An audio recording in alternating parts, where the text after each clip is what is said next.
Este mes de gener ha d'entrar en funcionament un nou aparcament públic en este solar. L'Ajuntament de la Pobla i els propietaris dels terrenys s'han aplegat a un acord perquè esta parcel·la puga servir com a pàrquing de vehicles. L'objectiu és dotar esta zona de més aparcament, sobretot ara que entrarà en marxa el tercer col·legi.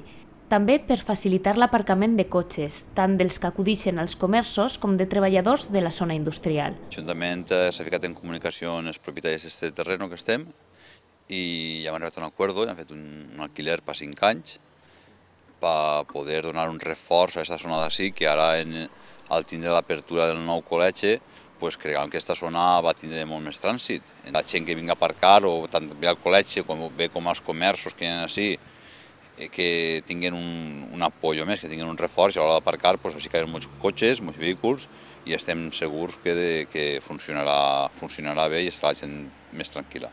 L'Ajuntament treballa ara en la neteja del solar per convertir-lo en una superfície plana que permeta el seu ús com a aparcament. Serà el segon aparcament que obriga l'Ajuntament en l'entorn del carrer Poeta Llorente.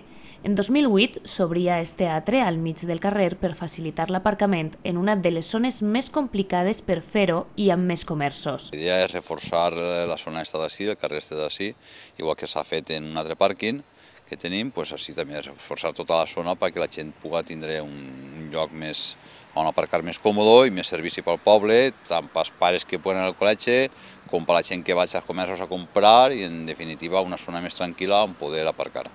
Este nou aparcament que entrarà en funcionament en els pròxims dies tindrà una superfície de vora 2.000 metres quadrats.